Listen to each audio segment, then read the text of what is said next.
Captain Rizvi, सबसे पहला सवाल तो यही आ रहा है कि बड़ा अनयूजुअल है, ऐसा पहले देखा नहीं गया। दोनों इंजन जो है वो नहीं चल रहे हों, कुछ और पॉसिबिलिटीज को लेकर मैं इतने सारे एक्सपर्ट से बात कर चुका हूं, संभावनाएं आशंकाएं बहुत सारी हैं, लेकिन एग्जैक्टली ब्लैक बॉक्स से क्या निकल कर आता है वो समझ में आएगा। तो आपके अपने ऑब्जर्वेशन, चाहे आप वीडियोज के जरिए हों, अपने सोर्सेज के जरिए हों, अगर वो दर्शकों से साझा करना चाहें कि आपको ये लगता है। हालांकि इंतजार बहुत लंबा नहीं, जब एग्जैक्ट सिचुएशन हमारे सामने आ जाए।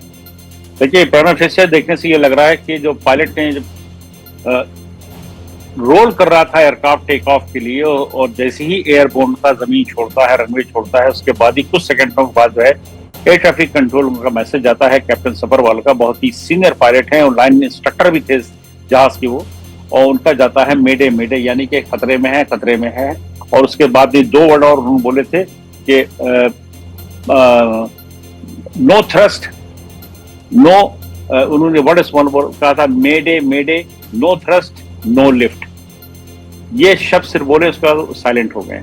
No thrust, no lift. Lift. देखिए, इसे बड़ी, उसमें सब कुछ कह दिया। उनके जहाज में पावर नहीं है, दोनों इंजन फेल हो चुके हैं, लिफ्ट नहीं हो रहा है। बस उसके बाद वो सारा टाइम उसमें जो भी उनको सेकंड मिले, 1.5 मिनट से ले पूरा टोटल अगर देखे तो ये मेरे ख्याल से 1.25 मिनट में कहानी खत्म हो गई है।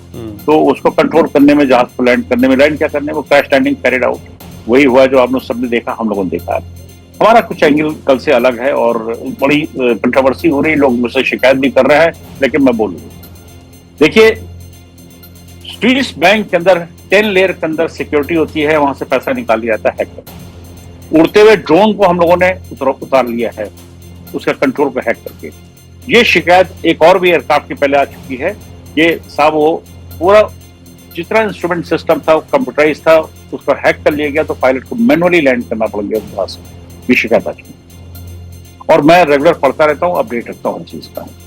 पता नहीं, मुझे मेरी अंदर से एक सिक्स सेंस कह रही है, छठी इंद्री कह रही है कहीं से कि ये सबटाज है।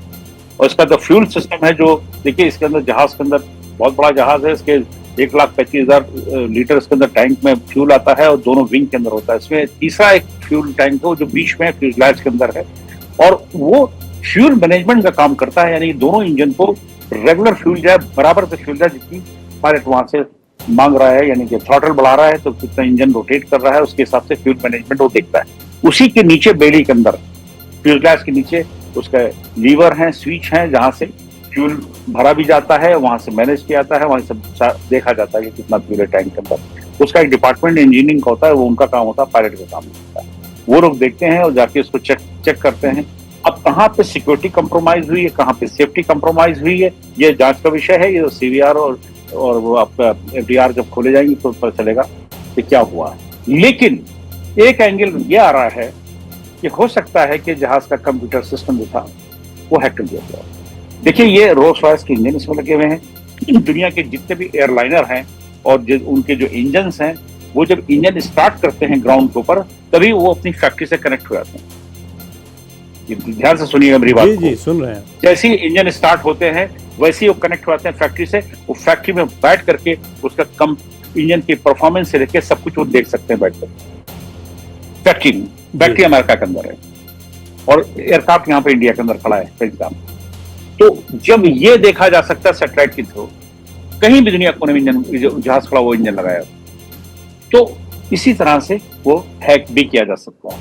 अभी पड़ोसी मुल्क से और शिकायत आ रही थी जब से हमारा क्या ऑपरेशन सिंदूर हुआ है कि हम कुछ बड़ा करेंगे, हम कुछ बड़ा करेंगे। क्या वो बड़ा नहीं किया है? तो दूसरी चीज, जो टर्किश एयरलाइंस है ना, उसका रिकॉर्ड बहुत अच्छा नहीं है।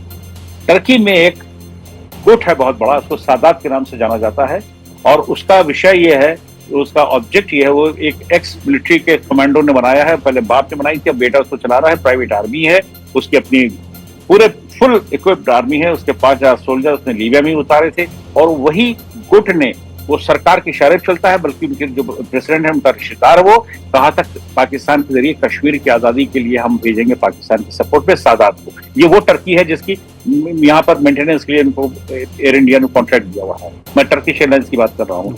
और सादात का मोटो है, ऑब्जेक्ट है कि इस्लामिक कंट्री जहां जहां है, जहां मुसलमान है, उनको प्रोटेक्ट करना, खासकर उनकी कंट्री को प्रोटेक्ट करना, उनके लिए लड़ना है, चाहे वो भाड़ा पैसा लेके लड़ती हो।